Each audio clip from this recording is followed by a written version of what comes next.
Ok, creo que todos deben ver aquí la presentación. Se ve la pantalla, ¿verdad? Sí. Ok, perfecto. Bueno, buenas noches a todos. Gracias por asistir a este webinar donde vamos a continuar hablando de los tips and tricks, como ya el profesor Eduardo Snape y Elder han ido dando en el transcurso de todos estos días.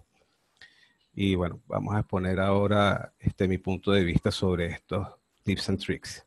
El objetivo entonces es aportar consejos al asistente de este webinar en la participación de Capture the Flags.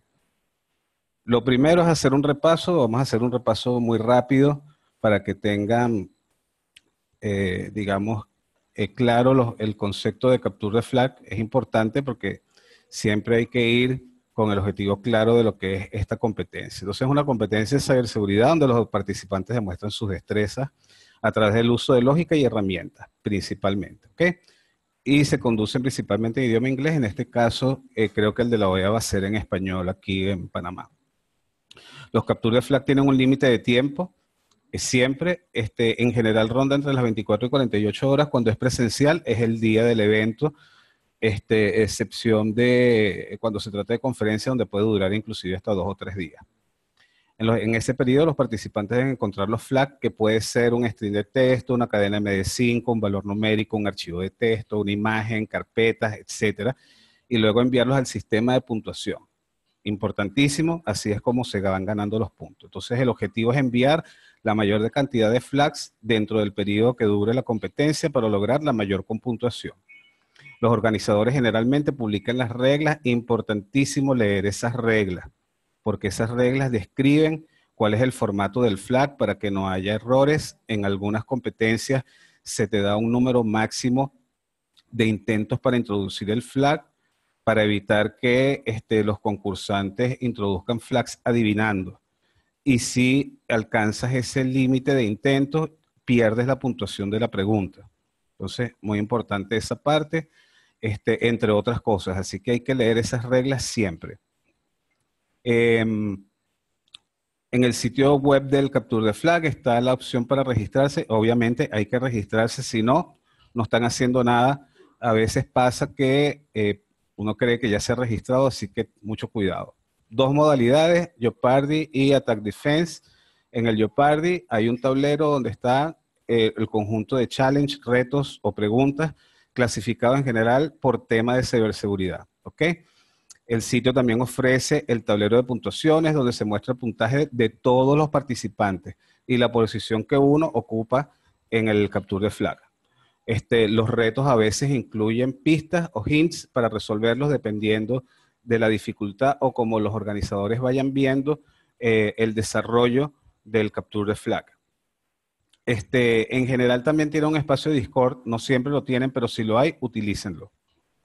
En las categorías generalmente son una categoría básica introductoria, categoría de criptografía, categoría de esteganografía, OSINT, análisis de tráfico, forense web, ingeniería inversa y o explotación y o Ponable, que es lo mismo, y los misceláneos en donde son retos que no caben en las categorías anteriores o son una mezcla de las categorías anteriores.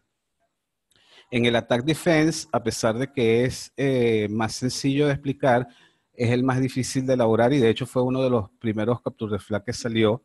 En este tipo, cada participante debe ejecutar la instancia de un sistema vulnerable y sus objetivos son fortificar el sistema propio y atacar el del resto. ¿Ok? En los ataques obtiene los flags para ganar los puntos. El por qué participar en Capture the Flag, ya lo dijimos la otra vez, generalmente es premios, prestigio, ganar conocimiento y networking. Aprovechen el evento para poder conocer colegas que están en el mundo de la ciberseguridad. Esa experiencia siempre es buenísima. Los Capture the Flags son frustrantes, siempre. Cuando uno está participando, no siempre se ve a la primera cómo va a ser la solución de ese challenge. A veces pueden pasar horas y a veces pueden pasar días hasta que a uno se le ocurre el camino correcto para resolver ese reto. Pero sea persistente y no se desanime. La actividad de hacking se debe llevar siempre con mucha paciencia Y para ganar destreza se debe ser paciente y practicar mucho. ¿Qué herramientas utilizo? Lo que siempre he dicho, con la que se sienta más cómodo. Hay herramientas que son, digamos, básicas o que se usan generalmente y debería ser del dominio de cada profesional en ciberseguridad. Pero en general utilice la que usted más domine, con la que se siente más cómodo, la que entiende bien, la que sepa manejar. Sin embargo, mínimo debes utilizar una distribución enfocada a pentesting. Y, perdón, de las que están nombradas allí, les recomiendo Kali. Ok, a pesar de que hay mucha gente que defiende Parrot, Backbox o Black Charge, pero Kali de verdad es la propia, por lo menos para la participación en Capture the Flag. Y algunos sitios para aprender, ya lo habíamos visto antes, se los vuelvo a refrescar. Información en Alien Vault, el material de Trail of Beat, muy bueno. Los retos de Pico Capture the Flag son muy buenos y son muy famosos. Hay write-ups de todos esos retos, aunque el Capture the Flag no está activo. Generalmente, el del año pasado lo mantienen disponible después de finalizar durante el resto del periodo hasta que comience el nuevo pico Capture the Flag, que generalmente es en septiembre. Los retos de Over the Wire, que ya los había mencionado también el día de ayer. Rootme.org, muy bueno también. Y los retos de SANS, que también se los recomiendo. El del año pasado fue el de Kringlecon. También visitar ctftime.org, esa es la página en donde generalmente se anuncian los Capture the Flag que se llevan a nivel internacional con renombre importantes y algunos que también pues desean entrar en ese sistema de score, ¿ok? Los videos de John Hammond, este es un muchacho, creo que es británico, que participa en Capture the Flag y hace muchísimos videos sobre eso, además de que ha hecho videos de programación en Bash, en Python, etcétera. Él es muy bueno explicando los retos que él resuelve. Se los recomiendo, pero ampliamente. El Reddit de Security Capture the Flag, el blog CTF Write-Ups, ahí van a encontrar también soluciones a retos de Capture the Flags pasados. Y la página que mencionó el de ayer también, el de Practice CTF en captf.com. Vamos entonces con los consejos. Antes de la competencia, vuelvo y repito, regístrense, regístrense. ¿Ok? El de ayer había mencionado, dijo, oye, lo del hacha, de mirar un árbol que se le había olvidado. Eso se llama el Sharpen Your Axe, tanto en Windows como Linux. Hay una frase por allí muy famosa que se le atribuye a Abraham Lincoln, que resulta que no la dijo Abraham Lincoln, pero la frase es la siguiente. Él decía que si le dieran 8 horas para cortar un árbol, pasaría 6 horas afilando su hacha. Esa frase lo que quiere dejar como moraleja es lo siguiente. Si ustedes van a enfrentar un problema, la mejor forma de ir preparados para enfrentar ese problema es llevar y conocer las herramientas para atacar ese problema.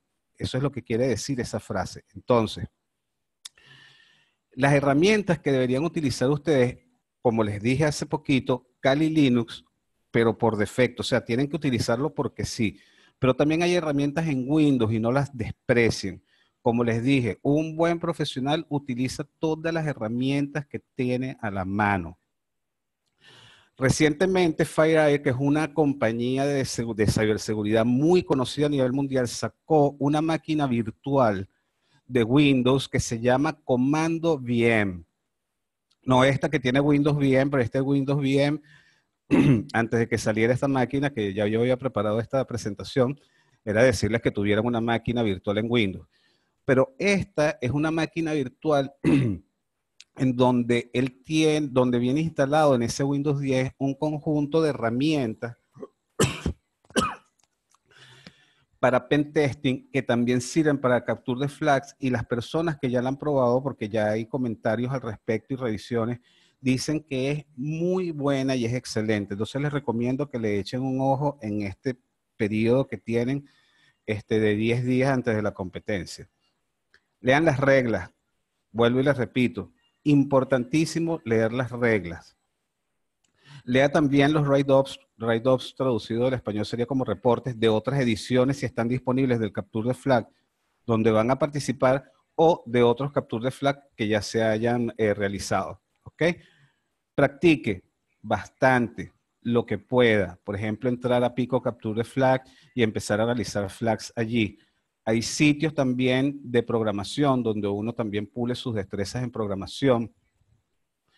Por ejemplo, Proyecto Euler, que es un proyecto sin fines de lucro que está dispuesto en Internet para resolver problemas matemáticos utilizando programas, pues, algoritmos, que también es muy bueno y eso ayuda también a pulir las destrezas en programación de cada uno de ustedes y aprender, leer mucho de lo que sea que esté relacionado en el área de seguridad ofensiva. Durante la competencia, lo mismo que también dijo ayer Elder, Google es tu mejor amigo. ¿No sabes algo? No pierdas el tiempo. Vaya y busca en Google. Por supuesto, hay que saber preguntar para entonces poder obtener la respuesta. Seguro que alguien lo ha buscado antes. ¿Ok? Muy importante. Si los organizadores del Capture the Flag no piden que les den al final un reporte, eso significa que a los organizadores no les interesa si tú sabes utilizar una herramienta o no. Lo que les interesa es si tú sabes resolver el problema. Así que siempre utilicen la herramienta que más les dé rápido atacar el problema y, por supuesto, capturar el flag. ¿Ok? Leer bien los retos. ¿Por qué leer los retos es muy importante? Porque a veces entre líneas allí sugieren, dan pistas del problema como tal. Por ejemplo, de repente les dan un texto que parece criptografiado y ustedes no saben ni siquiera con qué algoritmo lo hicieron, pero de repente algo en el texto les sugiere que de repente fue utilizado con el algoritmo ruso Ghost o fue con AES, o de repente es un cifrado de César simplemente o de sustitución monoalfabética. O sea, a veces las preguntas lo dan, así que léanlos detenidamente y siempre buscando a ver si existe algún hint solamente en el título del reto o en el enunciado como tal. Unirse al canal de Discord, si lo tiene, hay algunos retos que utilizan todavía el Internet Relay Chat de los IRC. Slack, que también se estuvo utilizando al principio antes de que saliera Discord. Si los tiene la competencia, por favor, únense. Estar pendiente del tiempo, eso es muy importante. A veces por estar inmerso en la resolución de problemas, van perdiendo el tiempo. Y ya también lo que había dicho Elder el día de ayer, siempre resuelvan los problemas que se les haga más rápido solucionar. Ustedes mismos, con la intuición, posiblemente se den cuenta. Sea organizado y sea constante, no pierda el ánimo y tampoco haga todo a los golpes. ¿Ok? Trate de ser lo más organizado posible para saber en dónde de repente deja un reto y continúa en otro, y así no va a perder el tiempo repasando en dónde se quedó en un problema o en un reto en particular. Escriba los pasos más importantes que lo llevaron a solucionar un reto. Eso los va a llevar a ustedes después a escribir sus propios write-ups y publicarlos en Internet si quieren. Leer siempre los anuncios de los organizadores, eso es importante. A veces en los retos no traen pistas, pero en los canales de Discord, en IRC o en la propia página web del reto, ellos publican en el transcurso del Capture the Flag alguno que otro hint. Y vuelvo y repito, ser paciente. Después de la competencia, para mí la única regla, el único consejo es escribir los conocimientos adquiridos o mejorados. ¿Ok? ¿Qué herramientas utilizar? Bueno, aquí vamos a ir por sectores. Hay un conjunto de herramientas que se consideran que son introductorio o básico. Lo primero es, tienen que saber programar en un lenguaje. Y además, yo pienso que nosotros que estamos en el área de ciberseguridad y los que estamos graduados como profesionales de la informática, seguro que sabemos programar en algún lenguaje que además nos sintamos cómodos, nos gusta escribir algoritmos en esos lenguajes de programación. En ciberseguridad es súper conocido que el lenguaje de scripting Python es el mejor para utilizar, porque es muy rápido desarrollar un algoritmo complejo en pocas líneas y es sumamente poderoso. Hay algunos que utilizan Ruby y también es bienvenido, porque Ruby tiene en algunos casos mejores capacidades que Python. Pero les digo que el 90% posiblemente de las personas en ciberseguridad saben utilizar Python. Escribir script en Bash también es sumamente importante porque hay algunos problemas en los capture de flag que se pueden resolver en Python, pero si sabes Bash todavía se hace más fácil porque utilizas los comandos o las aplicaciones que ya están instaladas en un Linux desde el propio Bash. Y aunque parezca mentira, el creciente uso de PowerShell como lenguaje de scripting en Windows también ha sido altamente importante, sobre todo para el estudio de macros que van embebidas en documentos de Office, bien sean Word, Excel, PowerPoint, etcétera. Y también en el propio uso de, digamos, objetos en bajo nivel o en el backend del propio Windows. Y PowerShell realmente es un lenguaje de scripting muy poderoso. Todo profesional de la informática y ciberseguridad debería saber a estas alturas notación binaria, octal, decimal y hexadecimal, pero de adelante para atrás y de atrás para adelante. O sea, algo así como que decirles que el 1011, por decir algo, que son esos 4 bits rápidamente, es un 13 en hexadecimal. Y no debería tener ningún problema en manejarlo. Si no, por favor lo repasan. No solo es conocer base 64. Base 64 es una codificación muy conocida porque en los antiguos protocolos de email permitía enviar digamos, comunicación binaria utilizando comunicación no binaria, es decir, en los ASCII bajos, que son los ASCII que van de 0 a 127, pero en particular, el base 64 utilizaba 64 códigos ASCII del alfabeto normal español, que son las palabras en mayúsculas, las minúsculas, los números y 2 caracteres adicionales que son el más y la barra, que permitían hacer esa transmisión. Y con el transcurrir del tiempo se ha utilizado en ciberseguridad para, entre comillas, ofuscar ciertas cosas. El base 64 es importante, pero lo más importante que ustedes deberían de saber en estas alturas es que el base 64 no es el único sistema de codificación que hay. Está el base 32, perdón, que utiliza la mitad de un alfabeto, y está también el base 85, si mal no recuerdo, o el 87, que es el que utiliza la especificación PDF de Adobe o de Adobe, que sería la pronunciación correcta, que también hay que conocer porque algunos retos van con esa codificación y no te dicen que está. Eso lo deberían de saber ustedes, entonces ténganlo en cuenta de echarle una leidita, aunque sea en la Wikipedia. Transformar los caracteres ASCII en su equivalente hexadecimal y viceversa debería ser también algo que deberían manejar ustedes, digamos, naturalmente, ¿ok? Sino tener simplemente la tablita ASCII a la mano, donde esté el carácter asociado, su valor decimal, hexadecimal y octal. Si lo quieren, esa tabla está súper disponible en internet. Los grupos de caracteres ASCII.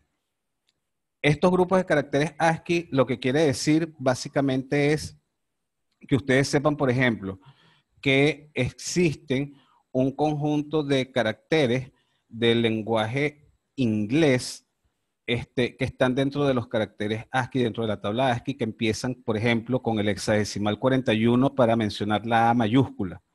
Y a partir de ese valor, está representado las mayúsculas. A partir del hexadecimal 61 está la A minúscula en adelante, que los números, los dígitos, perdón, del 0 al 9 están representados a partir del hexadecimal 30 y así por el estilo.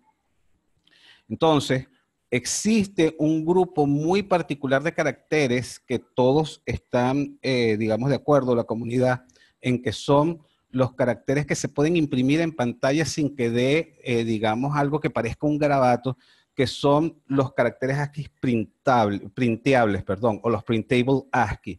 que son un grupo de 96 caracteres que también deberían de saber ustedes que eso existe porque eso se utiliza en los capture the flag. Identificar los distintos tipos de hash, es decir, si ustedes ven un hash, dependiendo del tamaño que tiene, solamente por el tamaño saber si es un MD5, si es un SHA-1, un SHA-256, etcétera, aunque hay sitios que se los puede identificar ustedes y lo vamos a ver más adelante. Las propiedades de lo exclusivo. Para nadie es un secreto que la función O exclusivo, a pesar de que uno lo ve en la parte de lógica y álgebra, también es muy importante en la criptografía y se utiliza muchísimo, así que recordar esas propiedades. La entropía de Shannon, muy importante, sobre todo cuando se habla de generadores de números pseudo-aleatorios, cuando se habla de password fuertes, etcétera, se refieren básicamente a la entropía de Shannon. Si no la recuerdan, importantísimo. Los números mágicos, que se refieren a aquellos números que están en los primeros bytes de un archivo para identificar el tipo de archivo que es. Esos números mágicos también uno los puede, a través de un programa, identificarlos sin necesidad de aprendérselos, pero tienen que saber que existen, ¿ok? La metadata, es decir, los datos de los datos. La información que tienen archivos donde colocan, por ejemplo, el título de autor, la fecha de modificación, la fecha de creación. Si, por ejemplo, estamos hablando de una imagen, su resolución, la paleta de colores de qué tipo es, si es RGB o CMYK, no me acuerdo, B creo que es, etcétera. Eso también es muy importante. Los strings, estos strings está basado muchísimo en lo que es el grupo de caracteres ASCII. Esto lo que quiere decir es sacar los caracteres printables, de un archivo binario. Súper importantísimo porque los flags a veces se esconden en esos strings o el ver esos strings de un archivo te puede dar idea de si estás trabajando con esteganografía, por ejemplo, en un reto. Y finalmente, para la parte básica, entender expresiones regulares. No hace falta que se lo sepan de memoria. Es más, son pocas las personas dentro de la comunidad que realmente se podría decir que pueden crear una expresión regular sin leer, digamos, un cheat sheet de lo que son las expresiones regulares, pero por lo menos entender bien qué son y cómo utilizarlas, porque también se utilizan mucho en los capture the flag. En lo que es la parte de criptografía y codificación, y hago aquí un paréntesis para decirles, aquí yo estoy colocando las herramientas que bajo mi experiencia y por lo que he leído en otros write-ups son los más utilizados, pero no son los únicos. Entonces, quédense con esto como que herramientas que deberían tener a mano y deberían conocer, pero no como las únicas herramientas, ¿ok? Ay, escribí una 2 veces y no me di cuenta, me disculpan eso. Una de ellas, de esas herramientas, las dos primeras, el PK-Crack y el F-Crack-Zip, son dos herramientas que te permiten craquear archivos que están en formato PK-Zip o en zip, protegidos por contraseña. Entonces, esta herramienta lo que hace es que él trata, utilizando una lista de palabras, un word list, que es una lista de posibles candidatos a contraseña, si una de esas contraseñas realmente abre el archivo, ¿ok? El Xort Tools es una herramienta que te permite realizar varias operaciones utilizando justamente la función XOR, que es la que estábamos hablando antes. El RCA-CTF Tool es, por decir algo, la navaja suiza, a mi parecer, de lo que se refiere a herramientas para utilizar el algoritmo RCA en un capture the flag. Si tú, por ejemplo, tienes un módulo débil de RSA y tienes la clave pública y tienes el texto cifrado y se lo pasas como parámetros, muy probablemente RCA CTF Tools puede decirte si puede craquear ese módulo y si lo craquea te calcula automáticamente la clave privada y te da de una vez el mensaje en texto fuente. Listo. Entonces, ¿sabías? ¿Utilizaste el RCA el concepto? No, no lo utilizaste, eso lo hizo toda la herramienta, pero sabías cómo utilizar la herramienta y obtuviste la flag, eso es lo que importa. En OpenSSL, obviamente, esa es la navaja suiza de nosotros por línea de comandos para utilizar todo lo que se refiere a criptografía en todos sus amplios sentidos, ¿ok? En la parte de criptografía clásica, les recomiendo utilizar una herramienta online que está en esa dirección web que está allí, que es decode.fr. Cuando ustedes entran a esa página está en francés, pero el tool list está en inglés. En ese sitio prácticamente están todos los algoritmos de criptografía clásica que se puedan imaginar. De eso les estoy hablando, el algoritmo de César, el algoritmo de César extendido, el cifrado de Hill, el cifrado de Wegener, el de Playfair, los distintos tipos de ROT, etcétera, están todos codificados allí. Nada más de que ustedes lleguen, si tienen el texto cifrado, lo pegan allí, le dicen craqueen y si está bajo ese algoritmo, él les da como resultado el texto fuente. Listo, y se acabó. Y utilizar en Python el paquete PyCrypto, que actualmente, por lo menos en Python 3, deben instalarlo como PyCrypton DOM. ¿Ok? ¿Por qué? Porque generalmente uno puede escribir en algunos retos de criptografía, algunos scripts donde ustedes tienen que hacer cierta manipulación criptográfica y PyCrypton DOM de verdad les facilita muchísimo el uso de algoritmos criptográficos porque ya tiene clases donde implementan esos distintos algoritmos criptográficos. ¿Qué algoritmos criptográficos estamos hablando? Cifrado por bloques, cifrado por streaming, claves públicas, hashing, etcétera. La parte de esteganografía es una parte interesante. ¿Por qué? La esteganografía básicamente lo que es esconder una información, ¿ok? De cualquier medio en otro archivo donde existe un medio que puede ser igual o diferente. Entonces, básicamente es llevar información oculta sobre un medio que puede ser visible públicamente y sin dar la sospecha de que porta esa información escondida. Por eso es que es diferente a la criptografía, aunque los dos terminan en grafía. Sin embargo, para que la esteganografía sea fuerte, en general, se utiliza mezclado con la criptografía, es decir, que lo que va oculto además va protegido con una contraseña de la cual se deriva una clave y utilizas un algoritmo criptográfico para ocultarlo. Estos retos de esteganografía son uno de los retos más interesantes que hay y son también de los más difíciles de detectar. ¿Ok? Entonces, herramientas sí porque sí que deben tener y deben dominar para la parte de esteganografía están EXIF y EXIFTool, que es una herramienta de línea de comando que les permite ver la metadata que tiene el archivo. Súper importante en unos retos de esteganografía revisar la metadata, porque allí hay información que posiblemente sea clave para poder resolver el reto. Por ejemplo, es posible que en un archivo de una imagen, en el título de la imagen aparezca algo que parece un garabato. O en el artista, el nombre del artista también aparece un garabato. No esperaría que de repente, si la foto la hizo Eduardo Snape, aparezca como artista Eduardo Snape. No, pero aparece, por decir algo, XYZW123. Y resulta que en el reto, ese XYZ123 es la clave para poder, o el password para poder extraer el archivo oculto que va dentro de esa imagen y se los está dando a ustedes como una pista sin decirles directamente que sea la clave. Eso es lo que ustedes se deben imaginar. ¿Ok? El PNG Tools es también una herramienta de línea de comando muy buena para poder manipular archivos en formato PNG. Excelente herramienta, les recomiendo que la utilicen. StackSolve es un programa en Java que examina los archivos de imagen y los puede filtrar por canal de colores y puede hacer movimientos de frame, etcétera, que es muy útil para poder buscar posiblemente partes de imágenes que están escondidas en ella, en donde de repente puede aparecer una pista o el propio flag que se está buscando. Muy buena para eso. StackHide es otra herramienta que te permite extraer de una imagen el contenido que va esteganografado en él. Si tiene password, tienen que suministrarle el password y si no, no hace absolutamente nada.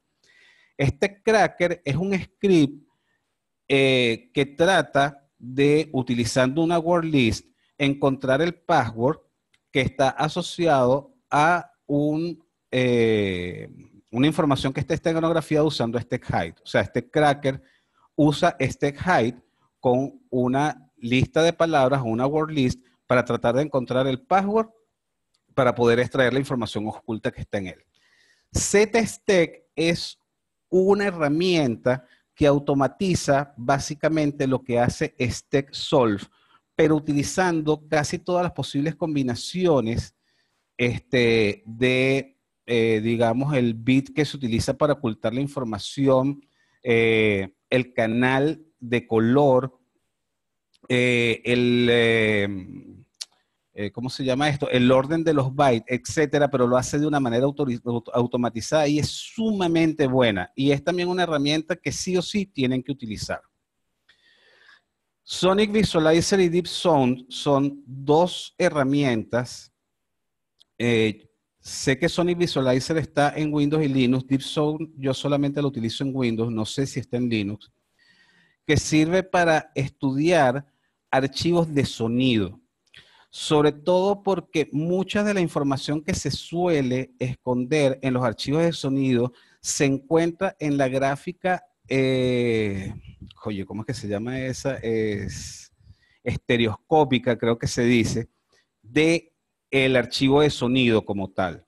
Y el Deep Sound, si hay un archivo oculto dentro de ese archivo de sonido, él directamente lo detecta, ¿ok?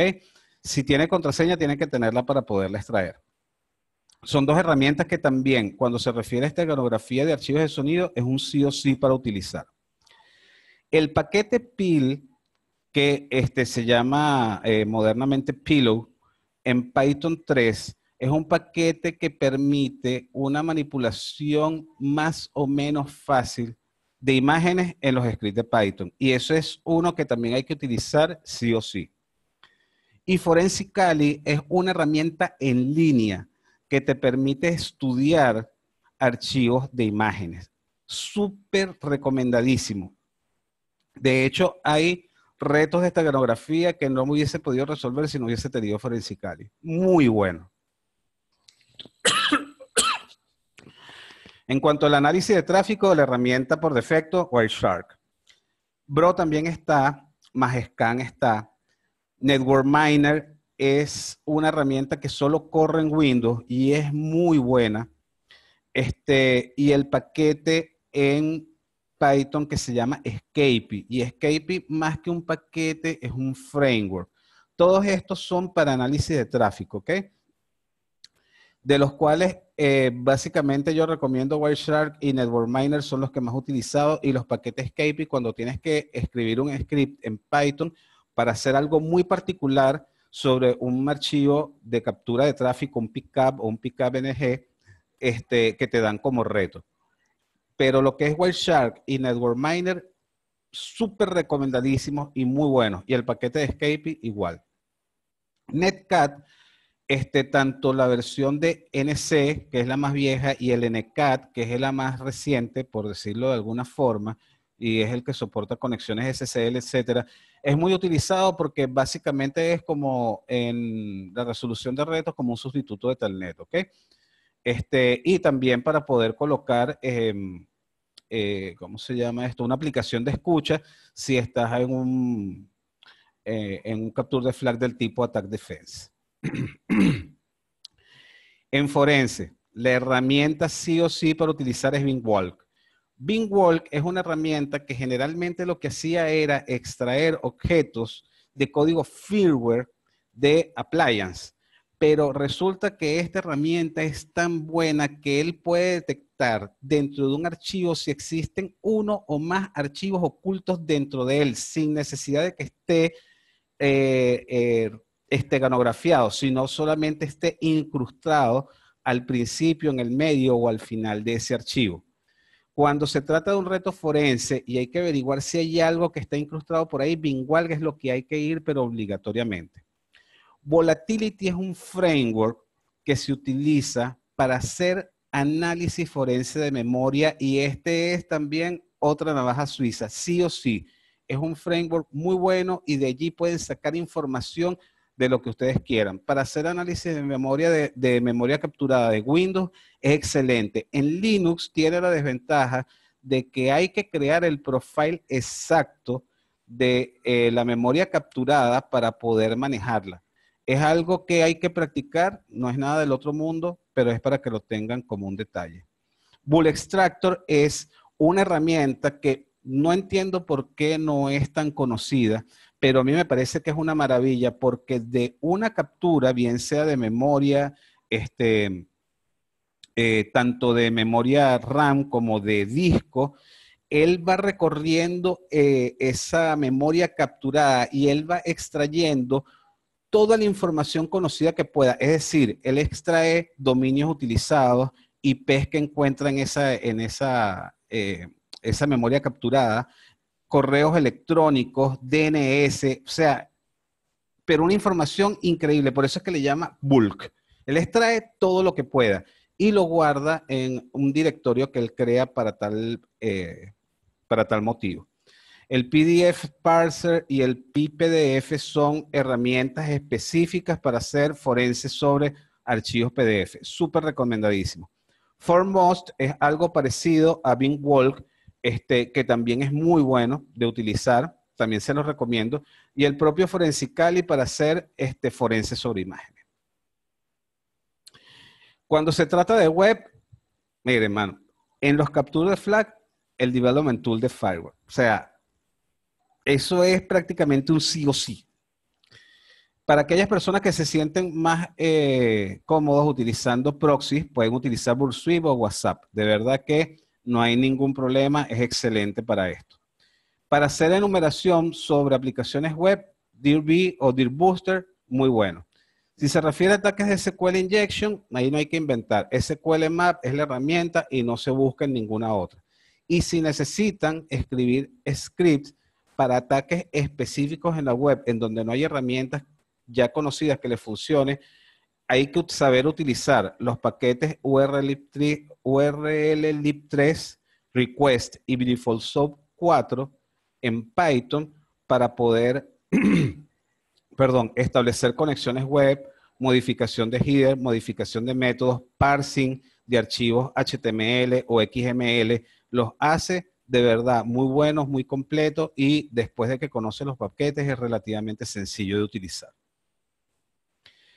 En cuanto a ingeniería inversa, explotación y pawning, herramientas, pero así, navaja suiza, el AIDA Pro. Lo malo es que el AIDA Pro es un paquete de pago y es sumamente costoso. Sin embargo, ellos tienen una versión freeware que está ahorita por la 7.0 que les recomiendo enormemente. AIDA para hacer análisis de ingeniería inversa en binarios, tanto de Windows como de Linux, excelente. Si no se sienten tan cómodos con AIDA, les resulta algo complicado, no pueden conseguirlo, etcétera, OliDebug o Immunity Debugger son realmente buenísimos. En el caso de Immunity Debugger, para descargarlo tienen que registrarse, aunque es gratuito, ¿ok? Immunity Debugger yo lo veo como un OliDebug, pero con esteroides, o sea, mejorado. Jidra es la herramienta que utiliza la NSA, que es la Agencia Nacional de Seguridad de los Estados Unidos, para hacer ingeniería inversa. Ellos siempre lo mantuvieron en secreto y de repente el año pasado ellos salieron, no sé, les pegó una pepera loca y dijeron que la iban a hacer disponible al público. De hecho, la versión que pusieron disponible de una vez es la nueva, o sea que se pueden imaginar desde cuándo tenían ellos utilizando esa herramienta internamente. Lo de la NSA, aunque siempre hay un debate con respecto a todo lo que es el gran hermano y la vigilancia que los Estados Unidos tiene por todo el tráfico de la red, etcétera, pero no se puede negar que la NSA tiene un conjunto muy experto de gente en ciberseguridad y saben lo que están haciendo. Si Jidra lo utilizan ellos es por algo.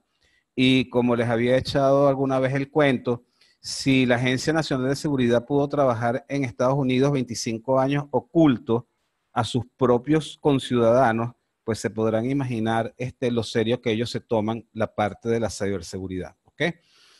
GDB, perdón, y X64 Debug son dos herramientas para hacer ingeniería inversa en Linux. Muy recomendados, sobre todo GDB, y hay una interfaz gráfica que se llama EDB, que también es muy buena. Radar 2, para el que lo sabe utilizar, es muy bueno. PEDA es un script de Python que se adjunta a GDB para utilizar ciertas funciones de Python que trae ese PEDA para poder hacer ingeniería inversa sobre binarios en GDB. Y el paquete Pound Tools, que como herramienta de explotación es también la navaja suiza, porque generalmente en explotación el exploit lo tiene que desarrollar uno y generalmente es un script lo que hay que desarrollar para hacer el exploit o el pawning. ¿Okay? En la parte de los misceláneos tenemos varias cosas. John the Ripper y Hashcat se utilizan como las dos herramientas de facto para hacer ataques de fuerza bruta en contraseña. ¿Ok? Así que tienen que saber utilizarlo. En el caso de John the Ripper hay que saber utilizar la versión John the Ripper Jumbo, que es la versión Community, que aunque OpenWall, que es quien fabrica, John the Ripper lo mantiene, aunque no lo valida, la comunidad obviamente dice que John the Ripper Jumbo es mucho mejor. Hashcat es también una herramienta excelente y ambas son muy rápidas. THC Hydra, que lo mencionó ayer Elder, es una herramienta que se utiliza específicamente para hacer ataques de fuerza bruta sobre credenciales del tipo usuario-contraseña, generalmente en aplicaciones web, pero también se puede utilizar en cualquier aplicación donde se utilicen credenciales, es decir, por ejemplo, acceso remoto por SSH, entre otros. HXD es una herramienta que se utiliza en Windows para ver un archivo en formato hexadecimal. Súper recomendadísimo. ¿Ok? El Java Decompiler, que también es sumamente importante porque este decompilador lo que hace es que agarra un archivo y de Java ya compilado, o sea, en bytecode, y trata de darte el código fuente del Java que generó ese bytecode. Revelo es el JavaScript de compiler, que también es sumamente importante utilizar en la parte de ingeniería inversa en general. Seclist es un conjunto de listas mantenidas por el señor Daniel Miesler, que tiene los passwords que se consideran están en dominio público y las tiene condensadas en un conjunto de listas. Son las listas más completas y él también mantiene uno de los archivos de password más utilizados en los capturas de flag que se llama RockYou. ¿Ok? Muy importante saber y conocer que existe ese archivo. Además, de los peores passwords que publica también la empresa Splash Data, también los mantiene él en esas listas. Así que es muy importante saber que esas listas existen. Y por supuesto, revisar el OWASP Top 10 y los SAMS Top 20, que no lo completé, me disculpan, en esa lista porque seguro que los capture de flag en los retos web están basados en debilidades de algunas de esas dos. ¿Ok? Herramientas online. Como les digo, si las encuentran online, perfecto. Crackstation y hash.org son dos sitios para que ustedes puedan agarrar un hash MD5 y saber si existe el texto fuente que genera ese hash. No solamente en MD5, y me disculpan, también puede ser en SHA-1, SHA-256, etcétera, etcétera. Tanto crackstation.net y hash.org lo hacen. Forensically, ya hablamos de él. Hay un beautifier para JavaScript que está en esa dirección, que lo que hace es que aquellas páginas web que te entregan un código en JavaScript en una sola línea, como suele malacocerlo, como malo costumbre Google, por ejemplo, o jQuery, ustedes agarran ese código, lo copian en este beautifier y él se los entrega separados en línea e identados para poder facilitar la lectura. También existen interpretadores tanto de JavaScript como de PHP que son altamente utilizados porque estos interpretadores les permiten ejecutar código, sobre todo ese código JavaScript o PHP que ustedes han encontrado ofuscados y generalmente están disponibles así en los capture de flag. Esta broma se movió sola, ¿ok? Que conste que yo no lo había movido. Y el Online Converter es un sitio ruso, como pueden ver allí en Darkbyte, que él tiene conversores automáticos directamente, varios, disponibles en una misma página. Si ustedes escriben un texto, él automáticamente les va a decir cuál es el hexadecimal que corresponde a ese texto, cuál es el base 64 que corresponde a ese texto, etc. ¿Ok? Pretendía en esta charla dar unos ejemplos, pero realmente por el tiempo y como esto ha sido de verdad bastante material, no considero que deberíamos verlo ahorita, además que no me dio tiempo de prepararlo.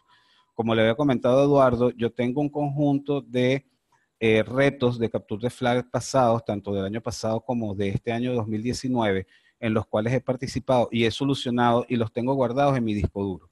Entonces, si ustedes quieren, podemos ver un grupo de esos retos, no hoy, pero posiblemente podamos verlo el sábado si ustedes gustan y si no tienen planes en Semana Santa, y vemos en acción este tipo de herramientas o algo. Como adicional, quería mostrarles, si esto me lo permite, déjame un momentico, ¿dónde estás? Aquí está. No se maten buscando las herramientas. Kali tiene la mayoría de ellas. Si ustedes se van a este Kali, que lo tengo aquí yo montado, por ejemplo, en las aplicaciones verán que, por ejemplo, aquí, NetDiscover, el Nmap, que es por supuesto la navaja suiza para la parte de descubrimiento, ya está aquí preinstalado en Kali. En el análisis de vulnerabilidades, por ejemplo, está Nicto, puede tener Nmap aquí también preinstalado. En análisis de aplicaciones web ya pueden ver que Bursuit, que es uno de los que comentamos, y WhatsApp ya está montado. Y SQL Map también está listo ya para utilizar. Por ejemplo, en la evaluación de base de datos, además de todos los que están mencionados aquí, está nuevamente el SQL Map. En Password Attacks, como pueden ver, aquí están el Hashcat que ya les había mencionado. John, esta no es la versión Jumbo, esta es la versión oficial de OpenWall, pero ustedes pueden descargarse la Jumbo y rápidamente instalarla en Kali sin mucho problema. Perdón, y hay dos herramientas más, Seawall y Crunch, que también son muy importantes. No las mencioné porque ya había mencionado Checklist, pero en una de estas, Seawall, sobre todo, que es la que me parece más interesante, él crea listas de candidatos a password obteniendo las palabras de un sitio web, o sea, del contenido de un sitio web. Esto es súper interesantísimo. Y Crunch te genera una lista de password dependiendo del patrón que tú le des. Si tú conoces el patrón, por ejemplo, el password comienza con 3 letras, sigue con un número, después 2 caracteres especiales, sigue con otra letra y termina en una mayúscula, Crunch tiene una forma de escribir ese patrón y entonces él automáticamente te genera todas las posibles palabras que cumplan con ese patrón y te lo deja en un archivo. Y entonces, después de que generas ese conjunto de palabras, se lo puedes dar a John para que entonces John las pruebe a ver si el password está allí. Ataques wireless, obviamente los capture de flag es muy poco que se utiliza, así que, digamos, lo vamos a obviar. En Reverse Engineering, aquí está el EDB que les había dicho que estaba montado. El OliDebug aquí solamente corre utilizando Wine porque OliDebug es una herramienta de reversing que solamente funciona en Windows.